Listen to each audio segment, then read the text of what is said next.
তো বন্ধুরা, আজ ভারত বিশ্বের সবচেয়ে দ্রুত গতিতে বৃদ্ধি পাওয়া অর্থব্যবস্থা। ভারত আজ প্রত্যেকটি ক্ষেত্রতেই নিজেদের সফলতার পতাকা তুলেছে। ভারতের বৃদ্ধি পাওয়া ক্ষমতা চীন আমেরিকাকেও পেছনে ফেলে দিয়েছে। শুধু তাই নয়, ভারত তার টেকনোলজিকে এতটা বিকশিত করে নিয়েছে যে এই দেশগুলি একে অপরের মুখ দেখতেই রয়ে গেল, আর ভারত এদের থেকে আগে অগ্রসর হয়ে গেল। ভারতের এই সফলতাকে দেখে আমেরিকা এবং চীন এটা বুঝতে পারছে না যে তারা ভারতকে দুর্বল ভাবার ভুল কি করে করতে পারলো, আর এখন তারা ভারতের সাথে যুক্ত হয়ে সেই টেকনোলজিকে বুঝতে চাইছে যেখানে তারা আজ পর্যন্ত সফলতা অর্জন করতে পারেনি। তো বন্ধুরা, চলুন জেনে নেওয়া যাক সেই টেকনোলজির বিষয়ে যেটা সম্পূর্ণ বিশ্বকে আশ্চর্য করে দিয়েছে, যেখানে চীন আমেরিকার মতো দেশগুলিও এই সফলতাকে আনতে পারেনি। তো বন্ধুরা, ভিডিওটিকে আপনি শেষ পর্যন্ত অবশ্যই দেখবেন। বন্ধুরা, এক দশক আগে ভারতের মহাকাশ টেকনোলজির বিষয়ে মাত্র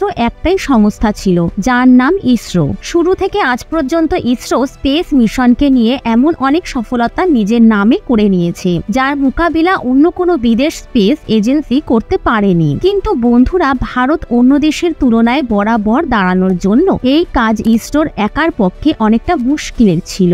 তাই এই পরিস্থিতিকে দেখে সরকার প্রাইভেট কোম্পানিগুলিকেও এই সেক্টরে আসার দরজা খুলে দেয়। আজ প্রাইভেট সেক্টরের প্রায় 43টি এমন স্টার্টআপ কাজ করেছে যারা ভারতকে স্পেস অ্যান্ড টেকনোলজির বিষয়ে অনেক আগে নিয়ে যাবে। স্পেস সেক্টরে এই কোম্পানিগুলি ইসরোকে অনেক সাহায্য করেছে, যেখানে ইসরো তার প্রয়োজনীয়তার জন্য অন্য দেশের ওপর নির্ভরশীল থাকত, আর আজ এই স্টার্টআপগুলির মাধ্যমে নিজেদের প্রয়োজনীয়তাকে সম্পূর্ণ করতে পারছে।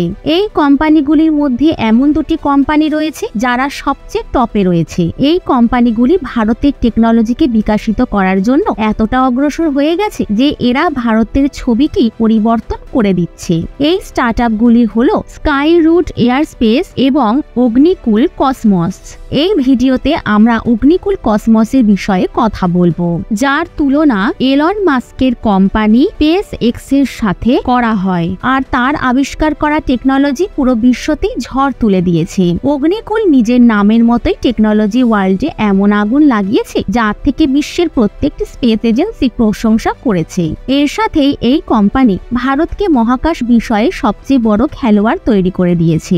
বন্ধুরা, অগ্নিকুল কসমস একটি মহাকাশ এজেন্সি। এর অফিস আইআইটি মাদ্রাজে রয়েছে। এটির স্থাপন 2017 সালে হয়েছিল। এই সংস্থাকে শ্রীনাথ রবিচন্দন, মঈন এসপিএম এবং আইআইটি মাদ্রাসার প্রফেসর SR চক্রবর্তী মিলে শুরু করেছিলেন। এরা প্রায় সময় এমন কিছু করে দেখায় যা থেকে ভারতের মাথা গর্বে উঁচু হয়ে যায়। আর অগ্নিকুল কসমসে বিশ্বের প্রথম single piece 3D printed rocket engine তৈরি করেছে, যার মানে হলো একে একই শর্টে তৈরি করা হয়েছে। এটা আলাদা আলাদা পার্টে ভাগ নেই। এই সিঙ্গেল পিস রকেটের নাম হলো অগ্নিলেট। বন্ধুরা, আপনি জেনে আশ্চর্য হবেন, আমেরিকা, রাশিয়া, জাপান এবং চীনের মতো দেশ যারা এত অ্যাডভান্স টেকনোলজিকে ব্যবহার করে থাকে, তারাও এই সিঙ্গেল পিস রকেট ইঞ্জিন তৈরি করেনি। এছাড়াও 3D প্রিন্টেড ইঞ্জিনও তৈরি করেনি। কিন্তু ভারত সবার প্রথমে এই সফলতাকে অর্জন করে নিয়েছে। এই স্পেস টেকনোলজি ভারতের জন্য অনেক বড় সফলতা, আর এই সফলতা ভারতের সুন্দর ভবিষ্যতের দিকে ইশারা করেছে। তো বন্ধুরা, এই সফলতা এতটা গুরুত্বপূর্ণ কেন? তো বন্ধুরা, চলুন এ বিষয়ে আপনাদের বলে রাখি। বন্ধুরা, যে কোনো মেশিনারির ইঞ্জিন একদিক দিয়ে তার হার্টের কাজ করে, ঠিক সেইভাবে রকেটের ইঞ্জিনও তার হার্ট হয়। এটা ছাড়া কোনো রকেটেরই লঞ্চিং সম্ভব না।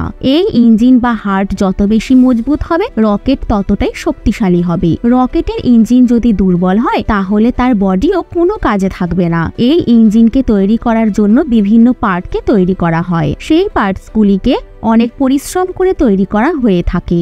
যখন এই পার্টসগুলি তৈরি হয়ে যায়, তখন এই পার্টসগুলিকে অ্যাসেম্বল করা হয়, যার পরেই ইঞ্জিন একদম তৈরি হয়ে যায়। কিন্তু রকেটের এই পার্টসকেও খুব সহজেই তৈরি করা যায় না। এর প্রত্যেকটি পার্টসকে তৈরি করার জন্য অনেক কঠোর পরিশ্রম করতে হয়, যার ধারণা আমরা করতে পারবো না। যখন এই পার্টসগুলি তৈরি হয়ে যায়, তখন এগুলোকে খুব ভালোভাবে স্টাডি করেই ফিট করা হয়ে থাকে। যেমন ইগনাইটার ফিউলকে ইনজেক্ট করার জন্য ইনজেক্টর ফিল্টার্স, ইঞ্জিনকে ঠান্ডা রাখার জন্য কুলিং চ্যানেল, এই রকম বিভিন্ন ধরনের পার্টস হয়ে থাকে যেগুলো কোনো রকেটের ইঞ্জিনকে তৈরি করার জন্য ব্যবহার করা হয়ে থাকে। কিন্তু বন্ধুরা, ভারত যে টেকনোলজির ভিত্তিতে এই অগ্নিলেটকে তৈরি করেছে তার মধ্যে এইসব কম্পোনেন্টকে একটাই হার্ডওয়্যারসে কম্বাইন করা হয়েছে। এর থেকে বৈজ্ঞানিকদের এটা সুবিধা হয়েছে যে অন্য ইঞ্জিনের পেছনে লাগানো কস্ট এবং অ্যাসেম্বল করাতে লাগানোর সময় সবকিছুতেই অনেক সময় বেঁচে যাবে। এটা অনেক কম সময় এবং অনেক কম কস্টে তৈরি করা হয়েছে। এর সাথে এই ইঞ্জিনের নিউরোমাস পার্টসকে এবং ট্র্যাক করাতে লাগানো টাইম সম্পূর্ণভাবে শেষ হয়ে গেছে। বন্ধুরা, আমরা ভারতের রকেট টেকনোলজির বিষয়ে যদি কথা বলি তাহলে প্রথম রকেট তৈরি করতে ভারতের অনেক সময় লাগতো। এছাড়াও এর মধ্যে অনেক পার্টসই তারা বাইরের দেশ থেকে আমদানি করত। ভারত, আমেরিকা, রাশিয়া এবং ফ্রান্সের মতো দেশের থেকে এই রকেটের পার্টসকে আমদানি করে রকেটকে তৈরি করত। এতে টাইম তো যেতই, এর সাথে টাকাও অনেক খরচ হতো। কিন্তু এর মধ্যে সবচেয়ে বড় সমস্যা যেটা ছিল সেটা হলো ভারত সরকারের থেকে পাওয়া মঞ্জুরি। এই পারমিশন পাওয়াতেও অনেক মাস লেগে যেত।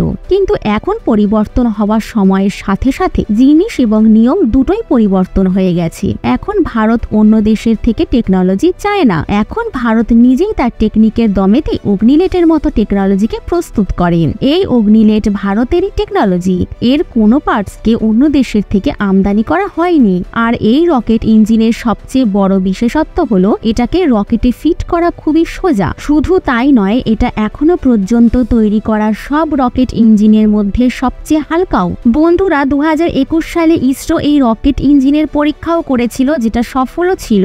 অগ্নিকুল কসমসের মুখ্য কার্যকারিতা বিষয়ে শ্রীনাথ রবিচন্দন বলেছেন যে এটা এফেক্টিভ তো অবশ্যই, এর সাথে এর কোনো ভুলেরও জায়গা নেই। শ্রীনাথ রবিচন্দনের কথা হলো এটি এমন একটি টেকনিক যেটাকে খুব সহজেই রকেটে ফিট করা যেতে পারে, এর জন্য কোনো অ্যাসেম্বলের প্রয়োজন নেই। তিনি বলেছেন অগ্নিলেট তার কোম্পানির রকেট অগ্নিবাণের জন্য তৈরি করা হয়েছে। তো বন্ধুরা, এখন আমি আপনাদের এই অগ্নিবাণের বিশেষত্বের বিষয়েও বলে রাখি। বন্ধুরা, অগ্নিবাণ একটি 2 স্টেজ লঞ্চ ভেহিকেল।